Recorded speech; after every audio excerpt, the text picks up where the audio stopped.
आइए अब हम पाठ के शब्दों को समझ चुके हैं। अब आगे हम पाठ को समझना प्रारंभ करते हैं।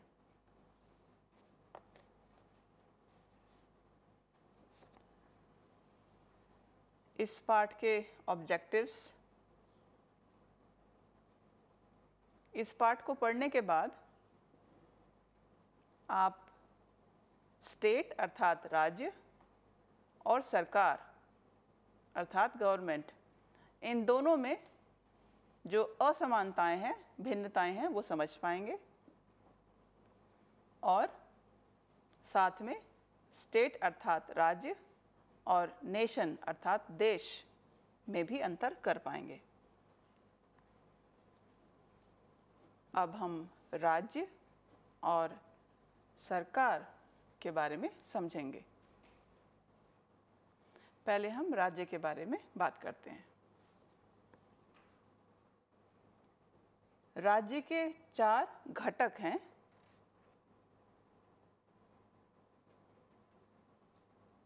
इसमें सभी लोग शामिल हैं।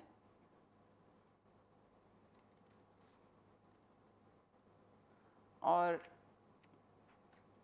टेरिटरी अर्थात भूभाग, तीसरा सरकार, जैसे सरकार यदि हमें ना देखे तो हम कैसे अपना काम आगे बढ़ाएंगे, तो इसलिए सरकार महत्वपूर्ण है। और चौथा मुख्य घटक है संप्रभुता। तो ये चारों घटक मिल करके एक राज्य का निर्माण करते हैं।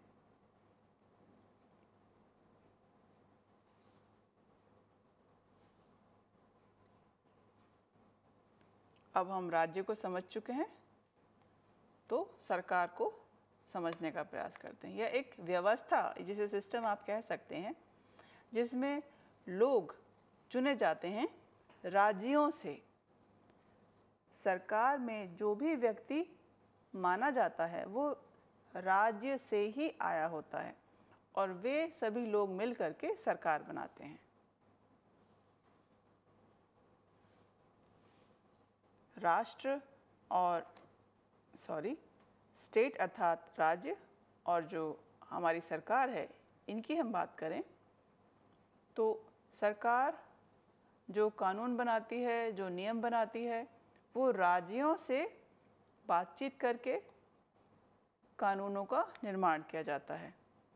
तो कह सकते हैं कि ये वह संस्था है जिसके द्वारा कानून बनाया जाता है, कानून को लागू किया जाता है और यदि कोई उस कानून का उल्लंघन करता है तो उसको पनिशमेंट अर्थात सज़ा भी दी जाती है। तो ये भिन्न भिन्न तरह के पनिशमेंट्स इस कानून में, जैसे जैसे कानून होते हैं, साथ में उनकी उल्लंघन करने पर पनिशमेंट्स, जो दंड दिए जाएंगे, वो भी उसमें वर्णन किए जाते हैं।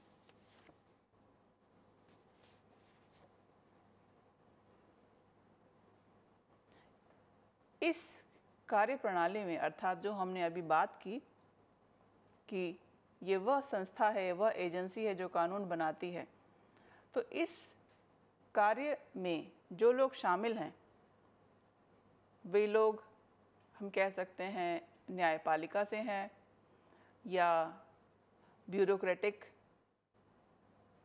जो लोग हैं, जितने भी प्रशासन में जो लोग हैं, और न्यायपालिका से जैसे सुप्रीम कोर्ट हो गया, हाई कोर्ट हो गया, और मीडिया, क्योंकि मीडिया का मुख्य कार्य है जानकारी को इकट्ठा करना और जानकारी को सही तरह से बताना। तो इसलिए यह सभी लोग मिल करके ये कानून व्यवस्था में जो भी कुछ नए कानून आते हैं, इसमें अपनी भागीदारी अर्थात योगदान देते हैं, जिनके सहयोग से कानून का निर्माण होता है और फिर उन्हें लागू किया जाता है।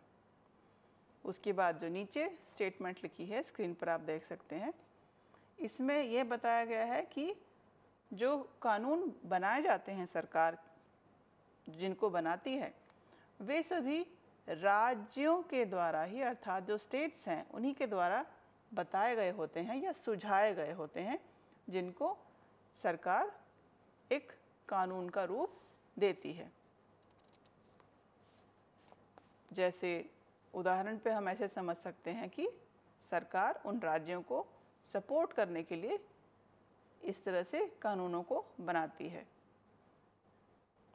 जैसे हमें सरकार कुछ काम करने के लिए सहायता करती है, उसी प्रकार सरकार कानून बनाने में सहायता करती है।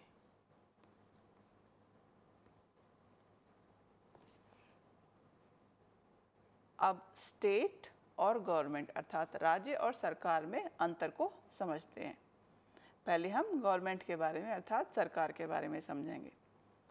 तो सरकार जो है एक परमानेंट सेक्टर नहीं है, क्योंकि हम सभी जानते हैं हर 5 वर्ष में सरकार बदल जाती है, इसलिए हम सरकार को परमानेंट नहीं कहेंगे। हम सभी लोग वोट देते हैं, मत देते हैं, उसके बाद फिर लोग चुन करके नए आते हैं जो हमारी सरकार का हिस्सा बनते हैं।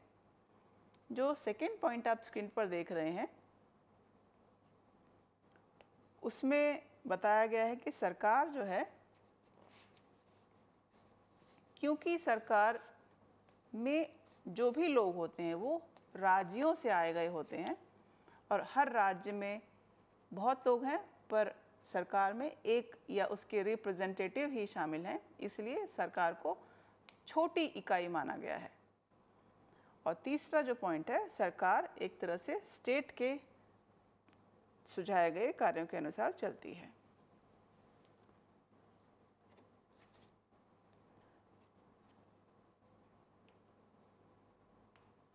सरकार में जो भी कानून या नियम बनाए जाते हैं, यदि कोई उनका आपस में बातचीत करते हुए विरोध करता है तो उसको रिबेलियन अर्थात विद्रोह नहीं कहा जाता,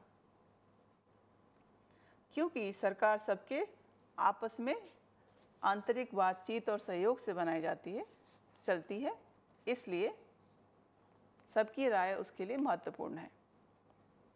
और दूसरे पॉइंट में कि सरकार जो है वो राज्यों के साथ काम करती है।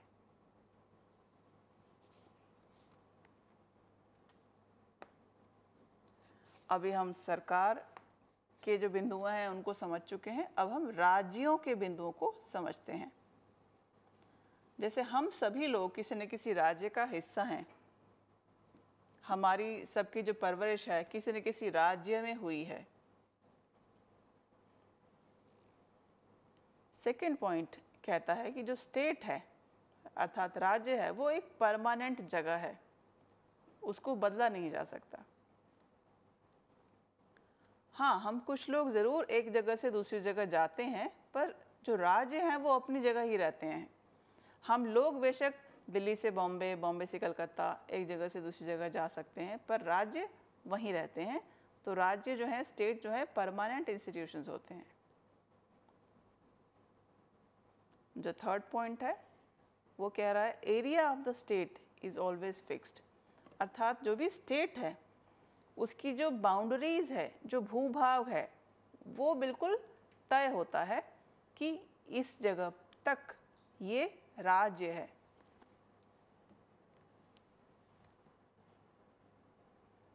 अगला बिंदु जो है स्टेट्स की पावर के बारे में, अर्थात राज्य की जो शक्तियां हैं उसके बारे में बता रहा है कि राज्य में जो शक्तियां हैं वो रियल होती हैं और जो राज्य की शक्तियां हैं उनकी आप निंदा नहीं कर सकते हैं। जैसे अलग अलग राज्यों के नाम आप जानते हैं, दिल्ली, कलकत्ता, बॉम्बे। यदि कोई एक राज्य कोई दूसरे राज्य की कोई बात पसंद नहीं करता है या वहाँ पे आपको कुछ लगता है कि हमसे भिन्न है, तो आपको निंदा करना जो है इसमें मान्य नहीं है। आप उनकी बातों को भी मानेंगे, उनको भी आप वही समान रूप से आदर देंगे जितना आपके अपने राज्य को वे लोग देते हैं। तो इसीलिए ये इसमें नहीं होगी निंदा। बहुत बहुत धन्यवाद आपका। नमस्कार।